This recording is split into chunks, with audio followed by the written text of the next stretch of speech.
Good morning, everyone, or good afternoon or good evening, depending on your time zone. We have an international panel and an international audience here today to talk about 1 year on from the dismantling of USAID and the initiation of the sweeping U.S. foreign aid cuts. We're going to look at the damage that that is causing and look forward to the greater damage that may yet be coming in the future as the full impact of these aid cuts rolls out. We have a stellar panel here today. We'll turn to them in just a moment. But first, my name is Jeremy Konyndyk. I'm the president of Refugees International. And I'm going to talk for just a few moments about um, uh, the landscape that we see today and the fallout from the aid cuts. I'll then turn to my colleague Hardin Lang to share some conclusions from a report that we are putting out today, scoping out the evidence on the impact of the aid cuts over the past year, and then we will turn to our panelists to get really down to a granular level, talking about what these impacts look like on the front lines of humanitarian crises. We really appreciate all of you joining us today for this really important topic. Um, just a few headlines at the top. With the massive aid cuts last year, the humanitarian system lost about a third of its funding relative to just a year prior. If you look at the UN financial data, 30% of the resources in the system dropped out from 2024 to 2025. And compared to the high watermark of a few years ago in 2022, overall humanitarian resources are down by 40%, even as needs have actually grown over that period. And what that means in practice is that humanitarian aid reached 25 million fewer people in 2024 or in 2025 than it did in 2024. More than 2,000 health clinics have closed in crisis zones around the world, and another 3,600 have had to reduce services, and that has affected healthcare and health access for 53 million people. Global food aid funding dropped by 40% from 2024 to 2025. And a lot of life-saving global health initiatives are faltering, with millions of people losing reliable access to critical HIV treatment and testing, as well as, of course, the defunding of Gavi and huge impacts on global vaccination and many, many other health initiatives. This is a generational collapse in funding and a generational collapse in aid impact and aid access. Just on the U.S. side, the U.S. humanitarian funding went from $14 billion in 2024 to $3.7 billion in 2025, a decrease of more than $10 billion. That's obviously a rounding error in U.S. federal budget terms, but it has a huge and hugely damaging impact on people in humanitarian crisis zones around the world. Um, there has also been a huge impact on aid providers.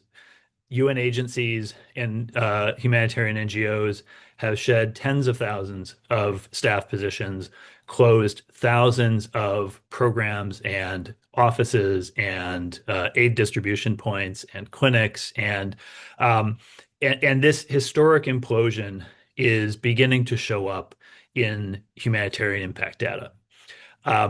It is hard right now to fully gauge the impact on mortality, although we can say with confidence people are dying.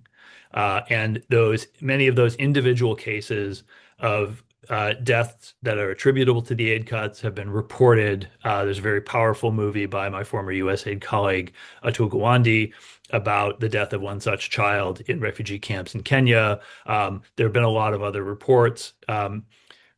We are also seeing something below the surface that is perhaps more ominous, and that is a wide scale adoption across many crisis zones of very dangerous survival strategies by people living in humanitarian crises. So, reverting to selling off all their assets, skipping meals, going hungry, malnutrition rates are rising. People are resorting to selling sex. Children are being forced into early marriage. All of these are telltale warning signs that we often see before a famine, for example, that people are so desperate to survive that they are adopting survival strategies that are damaging and ultimately unsustainable. And that is ominous because we know, as in famine, where that leads. When those survival strategies are exhausted, people will start to die in larger numbers. Um, so today we're going to hear about what that fallout looks like on the front lines in crises around the world. First, I want to turn to my colleague Hardin Lang, who has spearheaded a report for us on some of the takeaways from the first year and what we see in the data, what we see in the evidence from around the world about the fallout of the aid cuts. Hardin, over to you. Thanks, Jeremy. Really appreciate it. And thanks to everybody for joining us. Before I get into what we have documented over the past year, I want to start this conversation where it should start, and that's with the people who are closest to the impact. We have an exceptional panel of people today, a mix of Refugee International researchers, but refugee leaders and leaders from other affected communities who are going to help us unpack and understand what these cuts look and feel like on the ground. I'll introduce each panelist as we turn to them in the order they speak. As we cover topics, please keep an eye on the chat where we'll be sharing some of the work that's relevant to the topic at hand. Our conversation with panelists will run probably 40 minutes. And if we have any questions, or if you have any questions, please drop them in the Q&A function at the bottom of your screen to share with us, and we'll be sure to get as many of them as we can covered when we get to the Q&A portion. Let me offer a brief framing building on what Jeremy just talked about, the 5 major findings that have come through for us. First, the cuts are collapsing the fundamentals that Jeremy just talked about, the health and food at the same time. This is the most immediate and lethal convergence. When health systems and food assistance are hit simultaneously, families lose the 2 things that keep them alive and stable. On health, Afghanistan is a really stark example. When funding disappears, services shrink pretty quickly, staff are cut, supplies dry up, and whole areas lose access to basic care. For women and girls who already face barriers to movement and care, the loss of services isn't just inconvenient, it can be life-threatening. Preventable illnesses become crisis, and family delays care until it's often too late.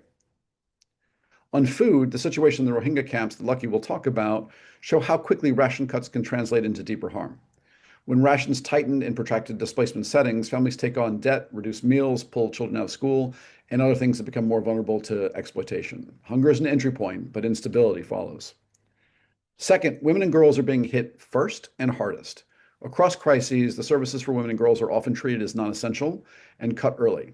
GBV response, gender-based violence response, safe shelters, psychological support.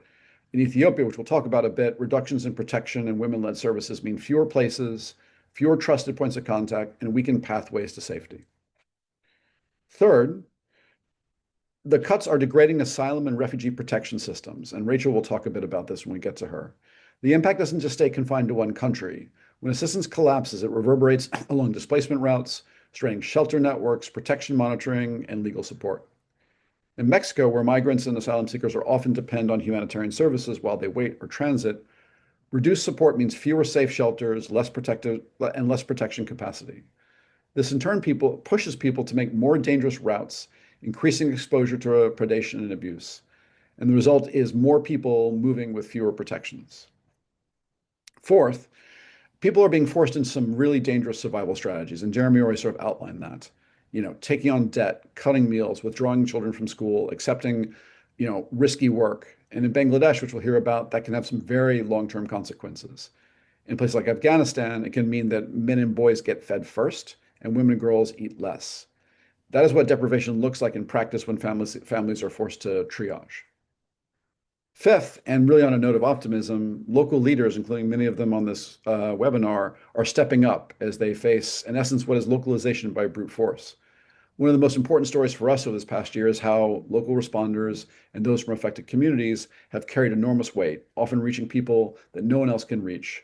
But they cannot replace fully the architecture if they're not get the proper support, funding, and partnership from the outside world. Sudan, with the emergency response rooms, is a fantastic example of this. And in Ukraine, we've seen local civil society has shown how effective local response can be across the country when it is backed by some meaningful and thoughtful support. The lesson in both places is the same. Local leadership is essential, but it needs predictable financing and meaningful partnership to succeed. So that's our frame. Let me turn to our first panelist. Meza Gehavadin, founder and president of Harama Collective. She has done extraordinary work across Ethiopia and elsewhere. And first, if we could turn to you and tell us a bit about what it has meant for the communities you work with and the places you work to see some of these aid cuts come across. Thing when we treat these kind of programs as nice to haves and not essentials, what does it mean? Thank you so much. It's such a pleasure to be with all of you today, and it's quite encouraging to be in community who care about decisions that are made far away from the people that continue to face the impact on daily basis. So on behalf of the people we serve and the survivors I work with, I want to express my gratitude for being able to share this space with all of you. That being said, I want to make sure that I situate my conversation with a broader understanding of Tigray. Tigray, as you all are aware of, it's a region in northern Ethiopia, and it has been engulfed by conflict since November 2020. And since then, it still remains one of the most complicated humanitarian and conflict crisis zones, with escalating tensions between different actors, while survivors of the conflict-related sexual violence, which are up to 300,000 of them, still remain without any meaningful rehabilitation support. So the USAID and also the broader US foreign assistance cut came at the backdrop of Tigray being one of the most critical places where people didn't have any meaningful access to any kind of rehabilitation, particularly the survivors of conflict-related sexual violence.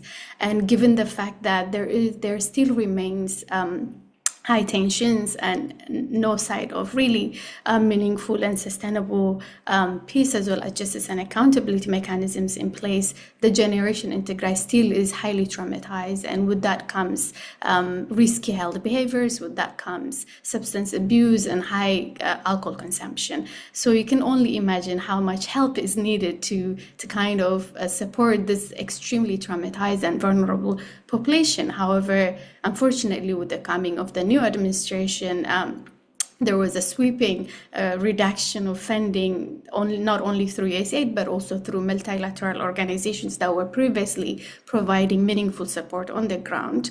And the impact was felt immediately on the ground, particularly on women, which translated in civic organizations, women-led organizations that were providing life-saving support for survivors, losing almost half of the funding that they were previously getting from multilateral organizations such as UNFPA. For example, in Tigray, there are about 4 safe houses that provide comprehensive care for survivors of gender-based violence, as well as conflict-related sexual violence. In these safe houses, women get psychological, life skills, vocational training, as well as medical and legal support. However, when UNFPA was unable to provide the kind of financial support that it was, the safe houses were forced to slash their staff by half, and they were also forced to reduce capacity to only, like previously they used to care for about 800 survivors in a quarter, but at the moment they're only serving less than 200 survivors in a quarter. And this is, I want to emphasize how even the 200 is extremely small compared to the number of conflict-related sexual violence survivors we have in the region, which are about 300,000 of them. So this safe houses, they're being forced to return people that are so desperate, people that need immediate support. They're being forced to put them in a waiting list. They're forced to kind of return them, and that means survivors won't be able to access life-saving treatment immediately and on time. And that what means is it will progress, issues, health concerns that could have been easily treated because there was no timely access to those treatments. They turn into chronic, life-changing health issues that we're witnessing across the region. And at the same time, I also want to emphasize how previously, because of the funding support that was being provided by USAID and other multilateral organizations, case management and post-rape services were freely available to all survivors across the one-stop centers we have in the region. But because of the funding cut, now survivors are having to pay for those critical services. And I understand for those of us who live in the global north, this kind of services might seem affordable, but for a region that which economy has been completely disseminated during the war and the poverty line increasing, you can only imagine that the survivors have nothing, let alone to pay for medical services. They don't even have anything to eat. So survivors are having to choose between getting critical life-saving treatment and food for their kids and for themselves. So we have hundreds and thousands of survivors who cannot afford the very minimum post-rape case management, as well as health services, which includes HIV testing, unwanted pregnancy testing. So we have so many rape survivors who are now being forced systematically to give birth to children that are products of rape. So this has a long-lasting traumatic impact on their overall well-being. And I don't know if I have time, but I also want to highlight that because of this, survivors and the women in Tigray generally are being forced to take extremely risky routes to the Middle East and to Europe in search of better life, because of the funding cuts. All the life-saving services that were previously available in Tigray have been completely shut down or have been reduced to a very meager amount. So only in the last year, we witnessed about 42,000 young women and men migrating from Tigray, mostly to the Middle East, to Yemen and Saudi Arabia, where they end up falling into the hands of illegal human traffickers. And about 48% of them are women. And this impact, when you look at when you try to understand it from the perspective of a long-term impact on the region, not only in Tigray but even in Ethiopia, I think the fact women are being systematically marginalized, they're being pushed out of social and political affairs, it means that the region would continue to find itself in a conflict, because this generation is not being provided the opportunity it needs to play a positive role in peace building. And this is some of the highlight I want to share, but if there are any follow-up questions, I'll be happy to provide more context as well. So thank you so much. And I just have to say, like, particularly that last point, I mean, in addition to the way it's showing up, the cuts are showing up in the lack of services directly, but also the pressure that puts on people to move, and then the other knock-on effects in terms of like society and on peace processes and the rest of it. That's a really profound and important point. Thank you. Abdullah, can we turn to you quickly? And this is Abdullah Haka is our senior advocate for Southern East Africa, and he is just back from some time in Eastern Chad. And one of the things we hear from the administration when they talk about these aid cuts, is that we are still preserving the most immediate life-saving and essential humanitarian response. You just come from a place that is, where people are fleeing both genocide and famine. What's it look like on the ground? No, thank you so much. Thank you, Meza, as well. I think sometimes in mid-April this year, the Sudan crisis or the Sudan conflict would be 3 years exactly. And in that period, we've run out of superlatives to describe the misery that the Sudanese people are facing. So just before Christmas, I visited Eastern Chad, that is closer to Sudan, to go and see, following the siege of Al-Fashir after 18 months by RSF, what is the conditions of the people who are coming into Chad. The condition, as you expected, was worse. For instance, the aid cuts. United States has cut aid to Chad by over 66%. And during the same period, the number of people in need of aid has gone up by over 30%. And those are reflected in people like Ikhlas Abdurrahman that I met, 41-year-old mother. And Ikhlas told me that RSF stopped her at the checkpoint when she was running away from Al-Fashir and raped her for 8 days and gang raped her. And she had to pay a ransom money through members of the family for her to be released. And stories like these are just so many. When we talk about the number of people in need of aid, when we talk about the dollar signs of the amount that is required, we are talking about the downstream impact on people like Ikhlas. She's not the only one by any chance. Sumaya Adam, she is 17 years of age, and she, as RSF always does at checkpoint, stopped and separated men and women, and her brother refused, and her brother was shot on sight.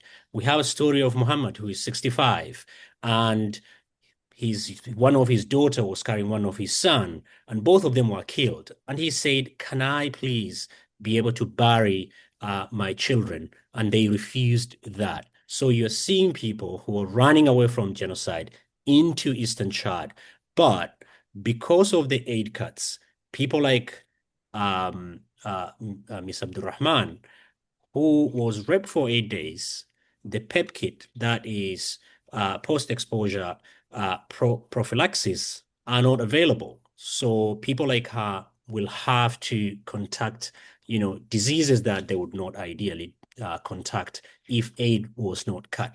PEP, that is post-exposure prophylaxis, helps at least for if someone comes to a health center 3 days within the window of 3 days, you can prevent all these from people being infected. And this is not just Chad. If you widen, you see the same playing out in the eastern part of DRC, where the aid cuts is taking place against the background of increased fighting between various factions and government factions inside the eastern part of DRC, where we are seeing the United States used to support a significant chunk of not just GBV funding, but also funding for food aid and others. All that has collapsed. Fighting has increased. And what we are seeing is the most vulnerable population paying the price. I'll end by Somalia, where again has got a rich history of combination of protracted conflict and adverse impact of climate change, combining making conditions already extremely tenuous. Before the aid cuts, 2.4 million Somalis were in need of humanitarian aid. That number has gone up and aid has gone down, and people are embarking on various means that are negative coping mechanisms in order to survive. And we know that how this story ends. Somalia, we've seen it in 2011 when, because of famine, over 250,000 people died, many of them before that was announced. Just to bring it all together and say, in the past, famine alone will move people and governments into action, especially in Sudan, where we've seen it, people being mobilized across various cities and various organizations to go and respond. Genocide alone would have moved people into action. But in Sudan, we're having both of them, and there is not a great deal of movement. Abdullahi, thank you so much for not just the sort of poignant picture that you painted in Eastern Chad, but also the implications more broadly across the region. That's extremely helpful. Mustafa, can we turn to Mustafa Alio, who is the co-managing director of RSEAT, an extraordinary refugee leader across the movement, and something we've had the great pleasure to work with in recent years. Mustafa, you not only are leading a global organization dedicated to the refugee-led movement, but you are also just returning to Syria after being out of the country for a really long time, and are there at a real historical moment, right, of this huge opportunity for Syrians to potentially return. How does the collapse of the Assad regime and the dismantlement of USAID sort of blend together in what you're confronting inside of Syria and then more globally? Thank you, Hardin. And hi, everyone. I think, yes, in terms of obviously the fall of the Assad regime presented a rare and unique moment to true possible rebuild of the country, and just kind of for the returns of many people and to go back and just trying to actually deal with the aftermath of over 14 years of civil war and the death of close to 2 million people and the tensions, but again, just kind of trying to bring back some hope in that return. But unfortunately, that's where it gets tricky when people get hit with reality. The idea is that people returning to an empty home, a lack of a health system that's almost destroyed, and especially those who don't have documentations. We've seen so many families of people coming with no documentations, and even trying to access that dismantled system has been a very distressing. I think, and that where aid cuts affected in a ways that where the chance for recovery and the chance for return being combined with hope, but that hope almost get dismantled when those kind of an aids and services don't exist on the ground, and that was kind of a huge, despite the fact that today Syria is being talked about as one of those maybe kind of a great examples of return, but we continue to fear that people are returning to displacement when those services are not being provided on the ground. I mean, kind of a little bit more check from the ground that primary health and protection access to got thinner and vanished in many areas. Again, especially as I mentioned, for those who don't have documentations, women and people with disability as well, those even more distressing for them. I mean, food wash caps, almost kind of in fragile areas and camps, that kind of make another huge pressure on the system itself.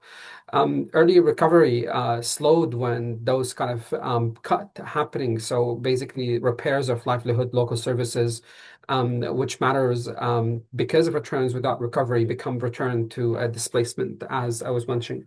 There was a couple actually reports coming from organizations like Basma and Zaytuna, if I want to give more of an example, where some people before returning to Syria from neighboring countries, they had in mind, for example, that about 70% of their places that kind of are livable and they can go back. But then, they went there and then hit, and then only that draws down to almost maybe kind of a less than 50% of those places that potentially they could live in that way, which is another. And then that start getting some people who already start returning to neighboring countries and back and forth and just trying to deal with this.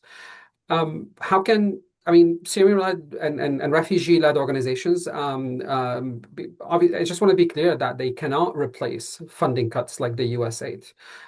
They can absorb shocks that people don't die faster, but I think absorbing shock is also to be seen for how long those local and small organizations can do. But what need to basically or what adoption look like for those organizations, obviously they need to do kind of a more mutual aid, more resilience, reliance on a community networks, diaspora remittances, and local procurement. So that's also becomes a big part. Definitely harder and less prevention, more emergency only. So in a way, there aren't that many. The luxury of even working, I mean, it's just kind of a shocking that even we think about it as a luxury working on prevention work and programs and basically now it's kind of a more of an emergency only work that continue to happen in Syria with those people that trying to return, or even again like local and then people that been in that kind of a war in almost dismantled system in every part of it. But at the same time, kind of a new partnership across local organization, kind of to share that kind of a caseload, locations and supplies. But there is something also to keep in mind that, I mean, despite the fact that those organizations trying to do their best in terms of adopting to this, there is always resilience is not a funding model. So local respondents again don't have an exit option like the other basically actors. But again, I mean, it just so the cuts hits their operating core first. So kind of like rent and transports and staff time. And again, we go back to trying to ask this question is like how long they can last. I think what refugee leaders are saying, kind of a little bit more on the ground, that people feel like the system is moving from localizations to abandonment, shrinking aid, tougher asylum environments, and more irregular movement, more exploitation, and more pressure on host community. And then again, we need to warn that when the navigating coping phase becomes a normal, the next phase is collapse, and tie directly to basically the framing of this kind of a conversation on the funding cut and the act of it. What refugees are doing, I think the last thing what I want to do is obviously what we try and kind of to do as a team ourselves, like with our seat, is that we have been always trying kind of to work a little bit on trying to bring together more vetted, kind of a little bit more stronger refugee-led organizations. We've done that in Latin America and East Africa, where we have tried to support those kind of a local organizations, build more models of governments, basically working together or with and UN agency to work with refugee-led organizations as part of the local partners. In Syria, our seat have put together a coalition of 6 refugee-led organizations. Together, they have $100 million in budget. They have been serving Syrians in the region, and they serve about 2 million Syrians a year, and they are the only one right now exist. And I think it's very apparent in a sense where uh,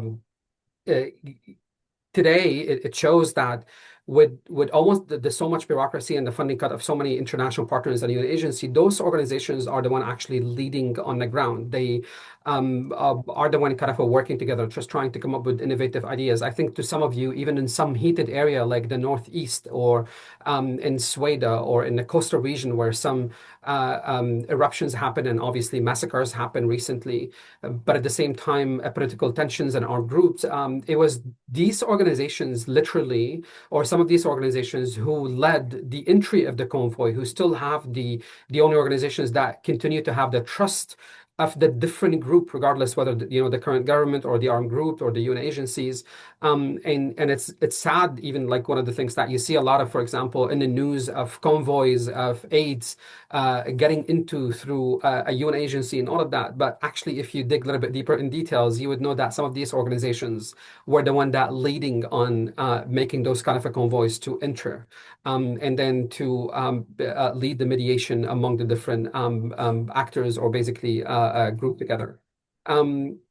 So in a way, that's one of the things. But again, like groups like Ascend, those kind of refugee-led organizations who operate across Syria, how long they can last, that's going to be the question. This is what we kind of trying honestly to figure out. So maybe kind of my concrete ask to everyone here is that definitely we need to rethink of kind of a flexible and more accessible funding to reputable refugee-led organization. And this is something, I think a lot of people think of refugee-led as kind of a small, they have this kind of a general paint on them, that kind of a small local community group or kind of a volunteering. But we with RC, we always trying to paint that not the case. There are organizations, again, like those kind of a group in Syria, where together they have $100 million in budget, and they can definitely deliver more on the work. They can be faster.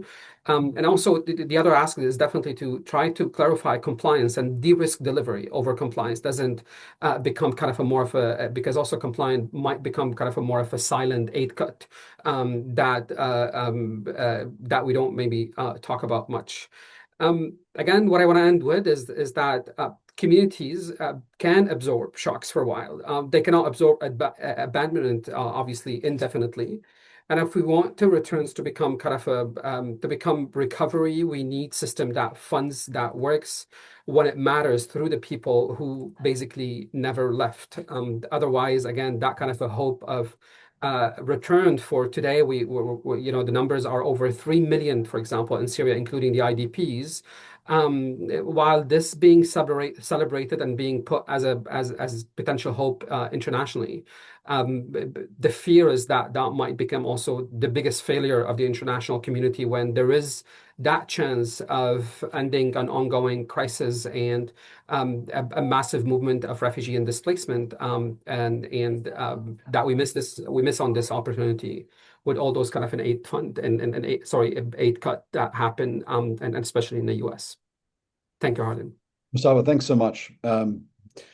That's very powerful, not only like the specifics of what it feels like and looks like in Syria, but also building out to like the recommendations for the system and what remains inside the system. And as part of efforts like the humanitarian reset, what really needs to be prioritized, like things that on policy level seem to be like nice to haves originally, are now absolutely fundamental, right, to success moving forward. And also just really the power of the organizations that you're partnering with inside of Syria to respond, where the rest of the system is sort of receding. How we help them step up is going to be a key to success moving forward. Anna Maria, this is an amazing time to bring you into the conversation as someone who's like leading a coalition of refugee-led organizations, like for Venezuelans, migrants, and refugees across Latin America and beyond. What does this look like at a macro picture in the region? And then particularly maybe in one or two of the major host countries where your populations and those who you are seeking to represent are based. Ana Maria Diaz is the co-founder and president of Coalición por Venezuela, and she's an alumni of our Refugee International Fellows Program. So really grateful to have you here today. Thank you so much, Harding. And actually, I really enjoyed Mustafa's reflects on this because it opens the door for the Venezuelan conversation. And I know many of you have seen the news about Venezuela, and everyone seems to have an opinion. But I want to share something internally about the Venezuelan diaspora, how much we have tried to navigate these complicated times right now and before that. So to understand what's happening with refugee-led organizations of Venezuelan or refugee-led organizations from other diasporas in Latin America region, we have to see of a rapid assessment that we did last year, right after the funding frost, and we have seen the numbers. At least 20% of our member organization was impacted directly. And when the Trump administration actually ordered the dismantle of USAID, we see 121,000 beneficiaries from Coalición only directly affected, almost overnight. And these are real people who lost access to health services, to regularization processes, to socioeconomic integration programs, and to protection against human rights violation. So you can check on this in the rapid assessment that we did is on our website. But 77% of our organizations reported a significant impact, and 60% of them shut down programs completely. And this was last year. So what we are seeing now, 1 year later, I don't call it the humanitarian reset. I call it the humanitarian failure. Or we can call it even the forced localization, because this isn't a strategy. This is not the empowered transition to local leadership that we all advocated for. This is desperate abandonment. And it's as also Mustafa was saying, I mean, we can provide solutions for a period of time, but not forever. And since the initial assessment, 1 year later, the situation is even more catastrophic because at least 1/3 of the organization members of Coalición no longer exist. So they have been forced to shut their doors forever because the lack of funds.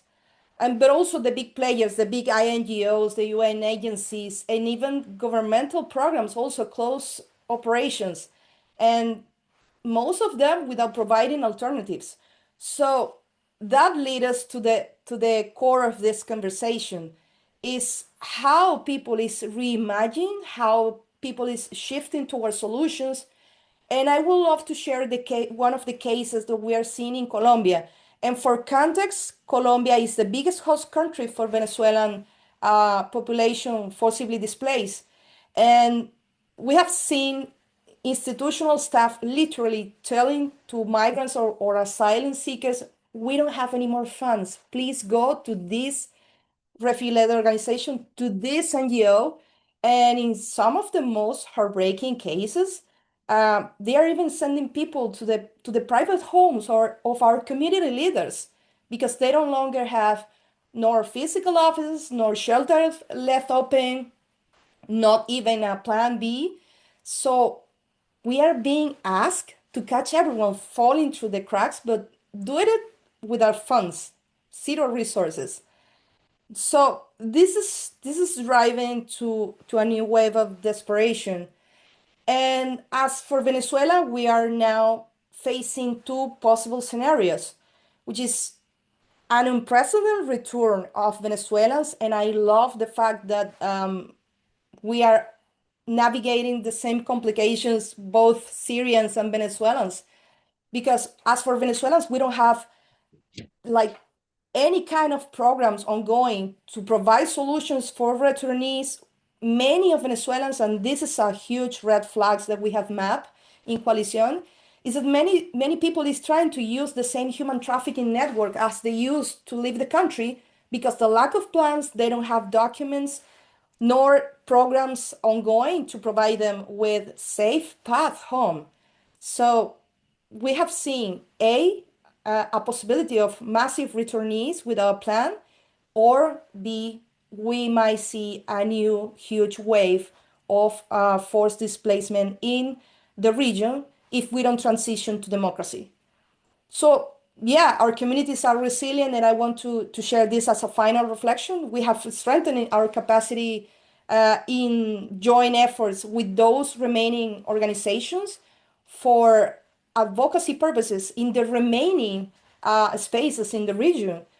And we are providing sub grants. They are small, but they are honest, and they are helping to bring some oxygen. But truth is that none of these are solutions.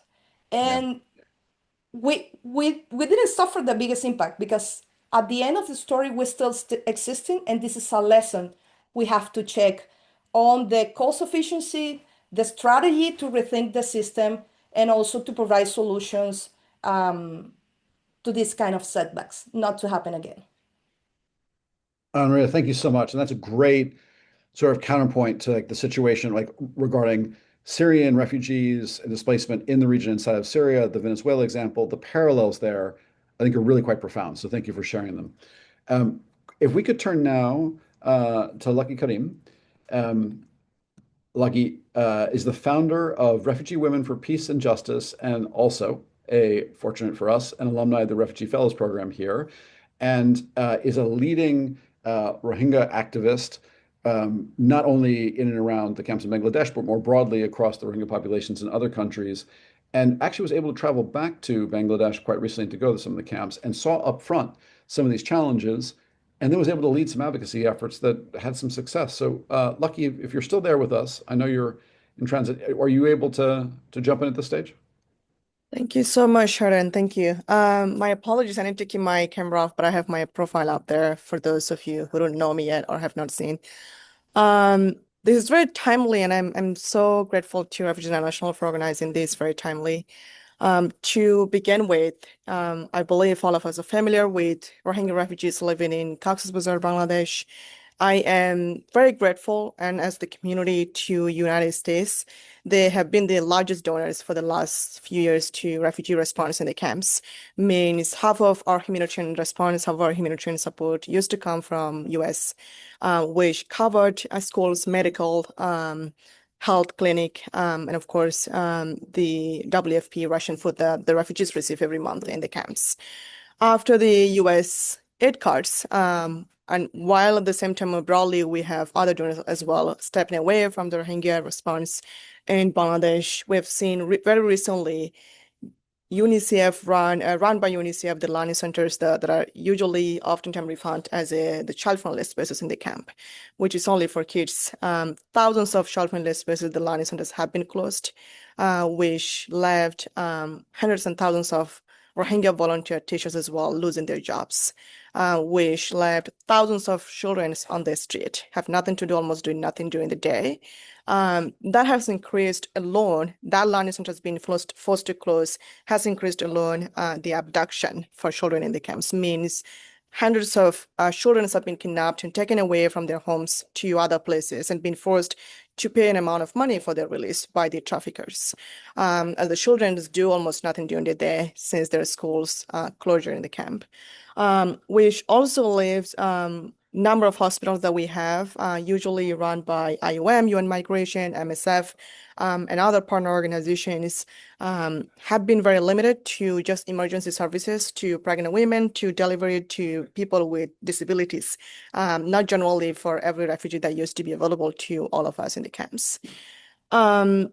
And of course, the Rohingya used to have this voluntarily paid job, which is called volunteer job, but still they're paid a few thousands Bangladeshi taka. And that left hundreds and thousands of Rohingya volunteers to lose their jobs as well. They used to work for INGOs, for UN agencies that are operating in the camps, including the learning center that I just talked about. I spoke to recently one of the Rohingya colleagues in the camp who used to live in Bashanchar and relocated from Bashanchar to the Kutupalong camp in Ukia. If you're familiar, it's kind of another island in Bangladesh, which was kind of built up during the former administration Sheikh Hasina in the past. So he relocated from Bashanchar to the previous camp in Ukia and used to work as a teacher for one of these learning centers. So he lost his job when he used to get paid a few thousand Bangladeshi taka every other month, which was helpful for him to meet his basic necessities, along with the on top of the WFP ration food that he and his family used to receive. So he described his situation right now, losing that job, leaving him desperately needing medical support for his children, for his parents, for himself as well, and any other needs. And his family, and he's only right now dependent on just the $12 of Russian food that they receive from WFP every month, while they have zero livelihood opportunities in the camp as well. So that's just one of the many stories in the camp. People usually talk to us, and we hear to people, we listen to people in our community engagement, in our community meetings. And moving forward, moving to the girls again. So these learning centers used to have young girls as well, both the boys and the girls. So closing those learning centers also leave hundreds and thousands of young girls at home doing almost nothing. And so that forced these young girls to get married off before at the age of 13, 14, and 12. And so child marriage has increased a lot more even after those learning centers closure. So a lot of girls have been forced to get married off before they even turn 12, 13 or 14 or 15, under 18. Because the children, including the girls and the boys, almost do nothing during the day when they don't have schools to go to. So that all being said, this now leaves us to millions of refugees languishing in the camps in Bangladesh only are dependent on the Russian food that they receive for one individual $12 per month from WFP. However, last year in March, when I was still in the camp, WFP World Food Program were kind of preparing and running around to make their announcement to cut down Russian food for individual to go down from $12 to just $6 per month, which would be more than half of cut. So thankfully, US was kind of agreed to step up and continue the life-saving assistance, which falls under the WFP Russian food, but that does not guarantee the future amount that the refugees will receive from WFP. And that doesn't mean any of this situation that I just described have been improved or changed at all. It all still remain the same, and refugee camp is still, it looks like the same, and people still do not have jobs. Learning centers are still the same, but only keeping the Russian food from WFP for refugees every month. It doesn't increase or change any of this situation in the camps. And more importantly, we also have witnessed over the last 2 times of Russian food cuts from World Food Program. We've seen hundreds of thousands of refugees traveling to neighboring countries expecting a better life, sometimes to Malaysia. They intended to arrive in Malaysia, but they end up dying on the sea on a tiny boat. Some of them even end up being arrested at the Myanmar border and being put in jail for 5 years on a passport case or so. And some even end up in Indonesia, Thailand, neighboring countries where they're not, in most cases, they're not welcomed or recognized as refugees when they end up in those countries either. So all of those, this is only happening because refugees are fully, again, dependent on just the Russian food, being able to do nothing, while also they have zero livelihood opportunities in the camps as well. So funding is the core part of refugee life, while we are our sustainable solution. And of course, the ultimate goal for us is to return back to our homes. But while that's not happening tomorrow, the funding is the only thing, the aid is the only thing that is saving the lives of refugees in the camp and keeping the hope still alive. So that's what the general situation and the recent impact on the life saving looks like. However, I also want to make it very clear, US funding is not just saving the lives, it is also an encouragement to other donor countries. So we saw the other donor countries have stepping away from supporting the refugee programs in the camp after the USAID cut announcements. So it is also an encouragement to other donor countries to continue providing funding and to continue saving lives and supporting the program that are much needed in the camps. Thank you. Thank you, Lucky. And at that point, that last point you made about the knock-on effects, right, on other donors, I think is super important and something some of the commentators also made a couple of notes on. Rachel Schmidtke is our senior advocate for Latin America. Rachel, perhaps you could build on some of what you heard, but really talk about, we're hearing a lot about people who are like being forced to go back on the move in unsafe ways. What are you seeing in terms of asylum systems and refugee systems? Yeah, thanks, Hardin. And I agree. Anna Maria laid out some of the, broad sweeping challenges that the region is facing. But I think something particularly striking that we're seeing in the Americas is this effect on institutions like asylum system that are really putting people in vulnerable situations. So we've been looking particularly at countries like Mexico and Costa Rica that have some of the most robust, most critical asylum systems in the region. Costa Rica receiving over 200,000 Nicaraguans, Mexico not only receiving third country national deportees from the United States, but also has just growing, is becoming more of a destination country over the years. And a lot of the progress that these two countries have made is really in jeopardy right now because of the aid cuts.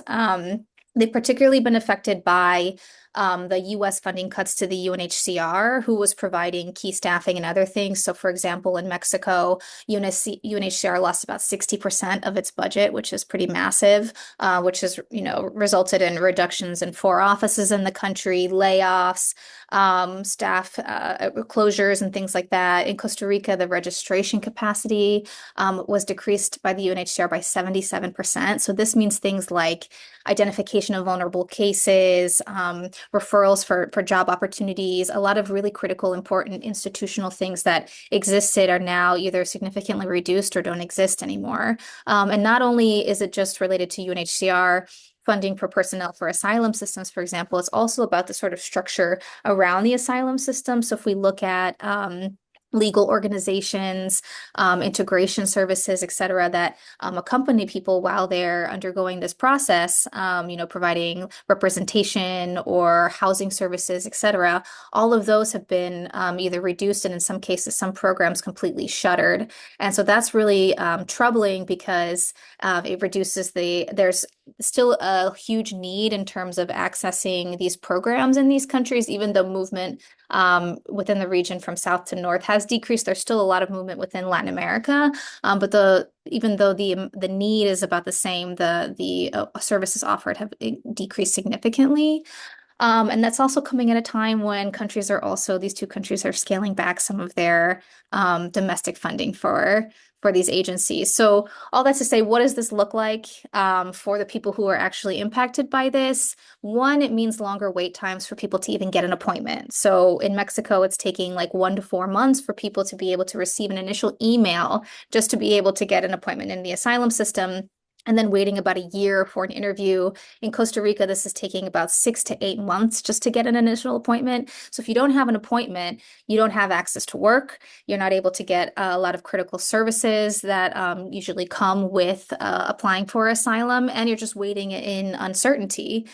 So that can be really, really, really difficult for people as they are trying to get access to regularization. In Mexico in particular, if you lack status, you're also at risk of being apprehended by immigration officials. You could be deported from Mexico or pushed to other states within southern Mexico, also be targeted by criminal groups or violence because you don't have status. So it's just harder to, again, access services. So you're in a more vulnerable situation. And it's just much harder to win legal support, again, without any kind of legal representation in Mexico. So I'll give one example of a non-binary person from Cuba who had been in Mexico for over a year, waiting for their asylum claim to be resolved. And while they were waiting, they were under pretty direct threat because of their gender identity expression in the state in Mexico that they were in. They felt very unsafe and uncomfortable and wanted to move to another state within Mexico, but they couldn't because they were still awaiting for their asylum claim to be resolved.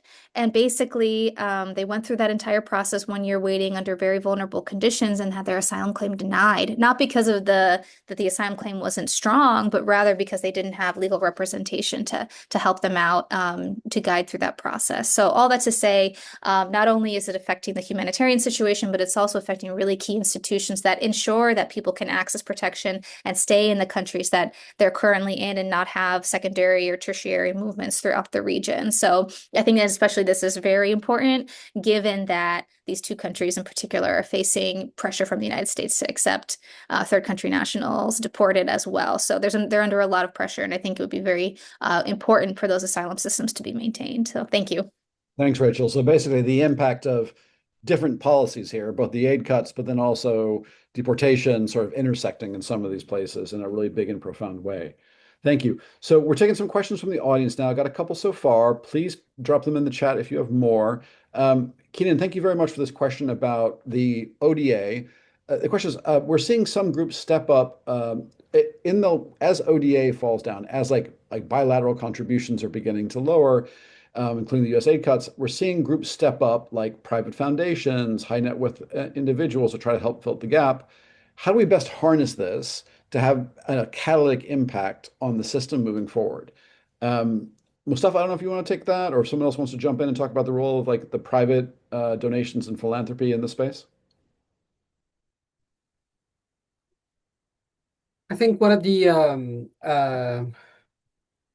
yes, what has been also interesting in the Syria example is that there has been a mobilization for a lot of diaspora private kind of again like kind of more of like a businesses, mainly Syrians in a way. But it has been also government and other partners and NGOs and all of that been, for example, doing a lot of a fundraising campaign trying to different cities in a way, which again, we go back, interesting enough, that one of those six partners that RC put together is what the government and many others utilizing their platform for donation.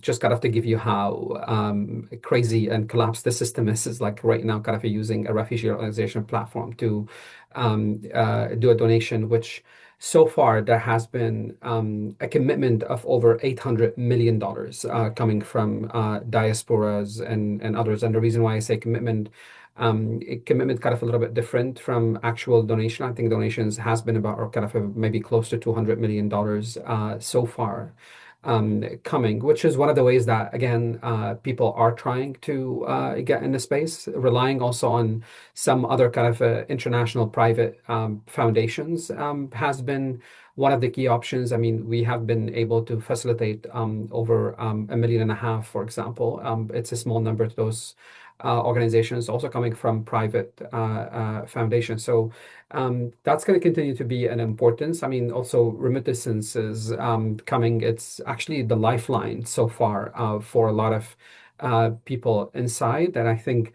this is part of also adapting to the shock or the abandonment that's happened. And again, we go back in terms of to continue.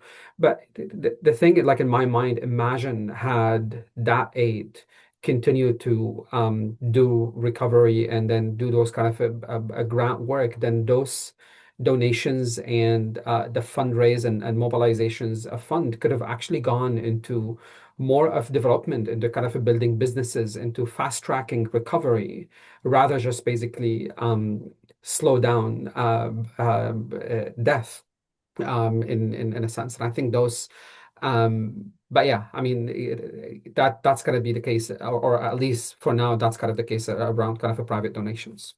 That's amazing. Thank you. And one of the other things that we're sort of wrestling with is you do see a lot of foundations sort of stepping into the mutual aid and localization space. And the question is, how can you use that money or how those interventions to create systems and opportunities where the money that's coming in through, that remains coming in through bilateral channels from the US and elsewhere, that we can get that money to local organizations, to RLOs as fast as possible, because local organizations and RLOs are more efficient than the system. So the smart way to make the use of the resources that remain are to get them into the hands of the people who can use them as effectively as possible. And then how does private philanthropy play a role in helping to shift the system a bit to facilitate that action, I think is a really important agenda item. Thank you all very much. I know we're running out of time here, so I just want to make a couple of closing remarks summarizing what we're hearing. Honestly, like one of the things that really stood out to me were like almost everyone commenting about the pressure that this is putting on populations already displaced to potentially move in unsafe ways, right? And this is like a knock-on effect that's coming up in a number of different places that it sounds like really profound that we need to sort of address or take account of and figure out how to account for. And then Maza, I was really taken with your point about the knock-on effects in other parts of peace processes and societies. And it's not just like the immediate humanitarian piece, but when the very people who need to be around a peace table or in civil society are supporting an effort, then have to move because they have no assistance and no pathway to living to services, you're undercutting the dynamics of a process that can bring some kind of closure and solution to societies writ large. On the ounce of a prevention is worth a pound of cure. Well, we're now in a situation where we're getting an ounce of cure, right? And the knock-on effects of how that's going to play out, to Jeremy's original comments, that you're beginning to see all the warning signs of big system collapse. That is a thing that in the next 6 months or a year, you're going to have to pay a lot of attention to and focus on. And then a real plea to like get the systems right on financing, what is available still, get that to the people who need it and who can use it more effectively at the ground level in communities, and take account and watch what organizations, like Maza, what your groups are doing, Ana Maria, what your teams are doing, Mustafa, what your teams are doing out in Syria, where they are becoming they are stepping up in the face of this localization by brute force, but not getting met with what remains in terms of the pie. And we have to do a much better way of moving that forward quickly. So with all of that, I think we're at time now. So thank you very much for participating. Huge shout out to our panelists and to those who participated and watched. And we will be focusing in on this question of impact over the next 6 months and really trying to lift this up both through stories and data and research so we can get a better sense of the shape in which this is going. Thank you very much. Thank you, everyone, for joining.